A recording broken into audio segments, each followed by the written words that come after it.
beautiful people. Welcome to Bree Talks Books. I'm Bree, and you already know I'm here to talk about books. So let's go.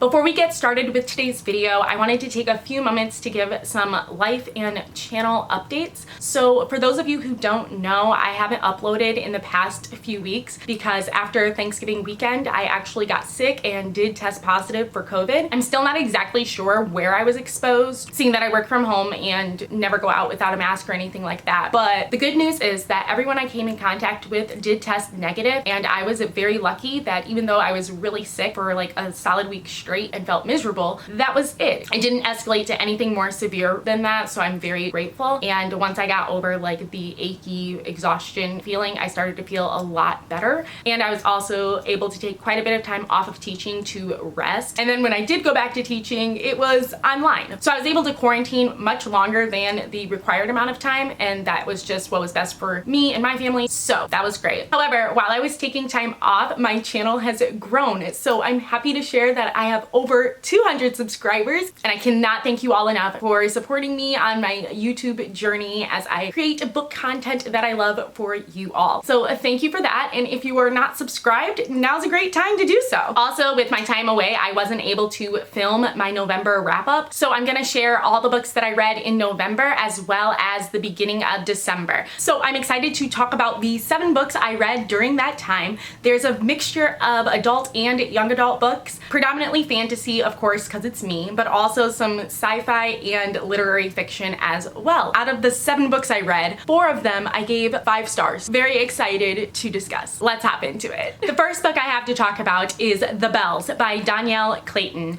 I had been hearing about this book when it came out back in, I think, like 2018, and then it was one of the included free books on my Audible account, so I downloaded it because I wanted to check it out. I hadn't really heard much since it came out. I felt like everybody was talking about it at first, and then nobody was talking about it anymore. But anyway, I was intrigued, not gonna lie, because of the cover, and like I knew a little bit about the premise and it sounded interesting, so I wanted to pick it up. So this is an enchanting fairy tale-esque story. Everyone in the world is born with gray skin and red eyes, and they rely on the magic of the bells to transform them into someone that is beautiful. So the bells are very valuable to society, and their role is to enhance everyone's beauty around them. So we're following a belle, Camilla, and she at the beginning of the story is competing in a contest. She wants to follow in her mother's footsteps and earn the title of favorite so she can live in the palace and serve the royal court. I loved the setting of this story. The world was lush and vast and just glamorous. The author paid extra attention to detail, and she really took the time to build the world and the magic system. So as a reader, you really got a sense of the scope of everything. It is a bit slow at the beginning, and kind of throughout the novel, I had a couple issues with some pacing things, like just more so it being inconsistent. I had a lot of fun reading this story. Like, it was really entertaining, the juicy gossip and like court politics, and I liked kind of the dark and eerie aspect that the magic and like the world had. Definitely kept me as a reader on the edge of my seat, wondering what would happen next and like how everything would come together. But then by the end of the book, there were so many different plot twists that it kind of lost me a little bit. It was a little bit predictable at that point, and I wasn't that attached to the characters in this one, so it made me kind of care less. There were, however, teacup animals, and I definitely stand those. So overall, I gave this book 2.5 stars. I thought it was a fun, quick read, a little mysterious and whimsical. The next book I read was Blood and Honey by Shelby Mahurin. So this book, if you saw my vlog back in November, you already know I was underwhelmed. I did give this 3 stars because I don't think it was a bad book. I just had my expectations set way too high and was let down. So I read the first book in this series, Serpent and Dove, last year, and it was one of my favorite books of 2019. It's a dual perspective story following a witch and a witch hunter, and it is a hate-to-love romance. It has a historical French setting, and it's filled with so much angst, will they, won't they, it's hysterical. So I was highly anticipating this novel coming out, and I was so excited to read it, but I think I set the bar too high because honestly, book 2 kind of felt like a filler book. Like, I'm not sure there was enough like plot to work with to justify a whole book, especially a book that's over 500 pages, so I was disappointed. The beginning started off great. It picks up right where the first one left off with the action, and like the world expands. There's more characters that you're introduced to. That's really cool, and different different like magical creatures and things like that. So that was awesome. Loved that. The part that made this a 3-star for me was find out, you know, at the beginning what the end goal is. But then when we got to the ending, like there were twists and stuff and I was just underwhelmed, I guess. Like I feel like the first one had a bigger surprise ending with like the big twist and cliffhanger and everything. Like this one has a cliffhanger too, but I guess I just didn't care as much. I don't know. Also, the conflict between the two main characters in this book I found annoying, which makes sense honestly now that I think about it, because like the first one is a hate to love and I think like the second one continued to try to be, and I'm just like no, like y'all together now, just be together. I was just annoyed because like trust issues is one thing, but if you're not interested in making this work, like move on. I just wanted them to get their stuff together because like there's literally like life-threatening stuff happening and I don't have time for like petty drama back and forth. That all being said, I will absolutely be picking up the third one. And honestly, I feel like if I reread this book now knowing like what happens, I feel like I would have a better experience the second time around. And since I will already like know the ending, I won't be let down. So maybe I'll do that before the third one comes out. We'll see. Okay, next I want to mention quickly that I finished my 5th read through of Fahrenheit 451 by Ray Bradbury. So this is one of the books that I teach. This was my 3rd year teaching it. And this year teaching it was very different, seeing that my school is still virtual right now. But I enjoyed the in-depth discussions that I was able to have with my students. I teach 8th grade and my students are quite reluctant to talk about books as it is and then throw in like the online virtual aspect of it and they're completely silent. So I was pleasantly surprised and I just loved hearing like their thoughts and interpretations on different aspects of the story. If you're not familiar with the story, this is, like I tell my students, one of the OG dystopian sci-fi novels. So it's set in a future where books are illegal and firemen no longer put out fires but start them, so they burn books. There's a lot of social commentary and like corruption in this book, and a lot of it applies to what's happening right now, so that was really cool to be able to discuss that. I generally don't give ratings to the books that I teach, but I do count them towards my reading goal because like I read aloud to my students, so like I had to read it. I won't count it like multiple times, like technically, you know, I have 5 classes that I teach. I'm not gonna count it 5 times, for instance, but I will count it once since like, you know, I read it. The next book I have to talk about is The Dragon Republic by R.F. Kuang. This is the sequel to The Poppy War, which I read back in August. This is a high fantasy, own voices, Asian inspired story. This is a grim dark fantasy that features shaman magic and was heavily influenced by real historical events, including the Sino-Japanese Wars and the Opium Wars. So there's lots of trigger warnings in this book. It's definitely adult, so I will make sure to put those in the description box down below so you can check those out. I'll do that actually for the rest of the books that I have to mention as well, because they also have their own trigger warnings. So a brief synopsis of the first book, since I don't want to spoil the second one for you. We're following Bryn, who is a war orphan. She's from the rural south, and she desperately wants to escape the future that her drug-dealing guardians have in store for her. She sees acing the Kaju, the emperor-wide rigorous exam, as her way out of the place that's never truly felt like home to her. She studies relentlessly, and to everyone's surprise, she passes and gets into the Empire's most elite military academy, Sinagard. At the Sinagard Academy, Rin experiences a lot of mistreatment and abuse from her classmates and even many of her teachers. She's discriminated against for being a girl, having darker skin, and for being poor. Most believe that she cheated somehow in order to get in, so she works even harder trying to prove herself. Now, book 1 in the series is divided into 2 parts. In the first part is the more so school setting,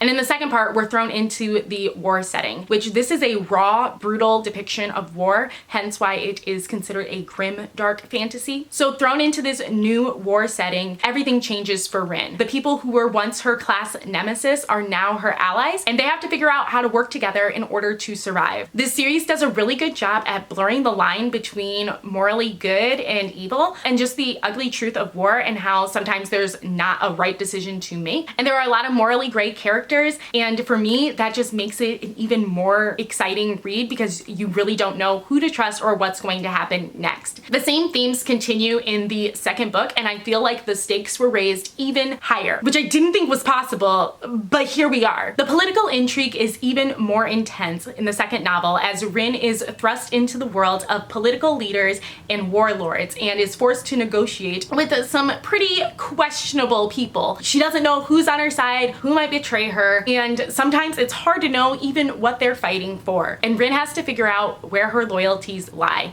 This second book literally broke me. I can't get into the reasons why because of spoilers. Just know that these characters are near and dear to my heart. The epicness that happens in this book is just out of this world. I don't even know how to explain. I can't even put into words how good it was. I recommend this series to anyone and everyone, and I think this is a good book even if you're new to fantasy, like especially if you like read YA but don't read adult. This one is a good one to start with because you're only following the one point of view. Even though the world is vast and like it's a whole epic fantasy, I think it's really accessible to those who are new with the genre. And I think it's impossible to read this book without becoming attached to at least one of the characters, or in my case, like all of them. The third book came out in November and like I'm still like processing everything that happened in book 2, but best believe I will be picking up The Burning God very soon because I need to know how this all ends, even if I'm not ready for it to. The next book I picked up was All the Ugly and Wonderful Things by Bryn Greenwood. I wanted to pick this up and I was really intrigued to read it because it has a lot of mixed reviews due to its controversial subject matter. So I'm just going to address that now. So if you're uncomfortable, you can skip ahead if you need to. In this book, there is a romance between a 13-year-old and a like mid-20 something year old. So I just think that's important to mention before getting into everything. Now, I gave this book 5 stars. I found this story to be so compelling and the writing was absolutely beautiful. This novel spans over like 10 to 15 years and takes place during the late 70s and like through the 80s. It's also multi-POV, so we're following the same story from several different perspectives, and I think that's an added element that made this really interesting for me. This is a tragic story about a young girl named Wavy. At the beginning of the novel, she's 8 years old and she's the only adult in her house taking care of her younger brother. Her dad is a drug dealer and her mom is strung out. One night, one of her dad's young employees, Kellen, crashes his motorcycle outside of their house, and Wavy is the only one who witnesses this and has to call for help. Due to the severe childhood trauma that Wavy has experienced, she is very reluctant to speak, but she knows she has to do something in order to be able to save Kellen. And this is the start of the unlikely, unconventional romance that occurs. Some claim that this book romanticizes pedophilia, but after finishing the novel, I can definitely confirm that, in my opinion anyway, it does not. And by the definition of pedophilia, I don't even think this applies. Is it morally wrong? Yes. Were there cringy moments? Yes. But it's a lot more complicated than that. It's just tragic. I don't know a better word to describe it because I found that both of our main characters were victims in this story, and though I did not agree with all of their choices and got really frustrated with them, I still empathized with them. This is not a grooming story. It's not about a predator. It's about real life and real people and real situations that happen. I felt like I was watching an intense documentary. This was one of the most thought-provoking books and most challenging books that I've ever read because it makes you challenge your own morals and justifications, and it also addresses so many social issues and calls out the ugly truths that are often hidden beneath the surface. Even with the heavy subject matter, this book gave me hope, and I think the author did an amazing job telling these characters' story. Next, I read Black Sun by Rebecca Roanhorse.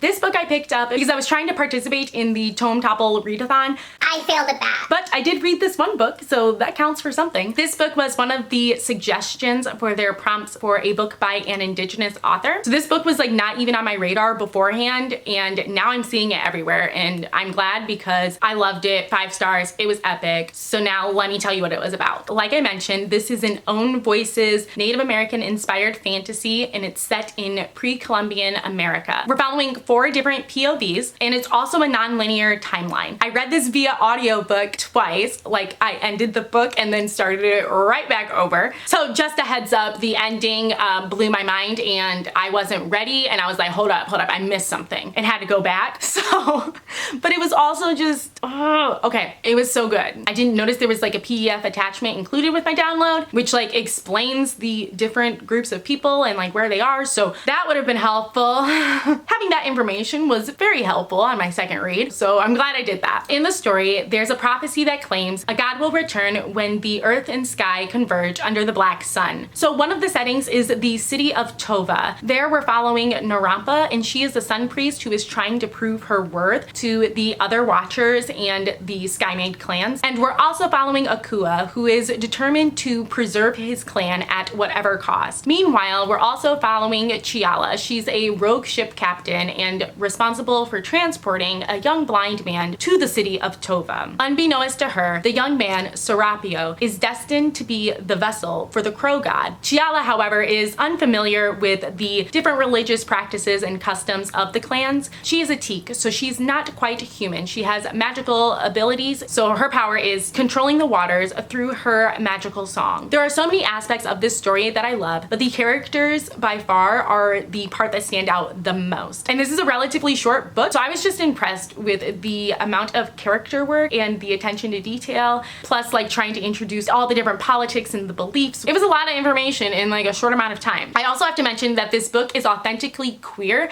and I loved that the LGBTQ plus rep in here was just done casually, like naturally. It wasn't just like plugged in there to meet like a diversity quota. It was like a part of the characters, and not just side characters, main characters. Like Chiala is bisexual, and it wasn't like forced. It was just like, yeah, that's that person. Moving on to this thing. Like, it was really chill about it. So I think that representation is important. Can everybody just do that and like normalize it? So I'm glad that this book did something different and included that representation. The last book that I have to talk about today is A Song of Wraiths and Ruin by Roseanne A. Brown. This is a dual perspective YA fantasy inspired by West African folklore. We're following Princess Karina, who is heir to a throne that she is not interested in. After an assassination, she is grieving and her court is threatening mutiny. Karina decides to use ancient magic to perform a resurrection spell. In order for the spell to work, she needs the heart of a king. She has decided to offer her hand in marriage to the winner of the Solstasia festival this year. We're also following Malik, who is from a war-stricken, impoverished village, and he is on his way with his sisters to the city to attend the Solstasia. However, on their journey, his younger sister is tricked by an evil spirit and is taken. In order to save his sister, he has to kill the princess. So he is competing in the Solstasia competition, and you can see how this is gonna get complicated. I love the folklore and mythology elements. It's very complex and it's rooted in real mythology, and I just love the twist that the author added in and how she incorporated all of these different elements. This book is action-packed. I would say that it's very fast-paced. I didn't think there was a slow moment at all. I was like hanging on the edge of my seat, and then it was even more difficult because like with you getting both perspectives, it's hard to know like who you want to root for more. Like I really equally wanted both of them to win and like knew that wasn't possible. So I was just going like back and forth the whole time. I will say that Malik is my favorite character though, because oh my gosh, I just want to give him a hug. I loved him. He suffers a lot from anxiety, and that is depicted really well in this book. And it's not like something that's mentioned once and then never brought up again. It's throughout the book. And with that, he also deals with self-harm. And I think that readers, especially like teen readers who this was written for, will really be able to identify with Malik, which is always a good thing. It's important to be able to see yourself in novels. Like the dedication at the beginning of this book like nearly broke me. Like I'm just gonna read it.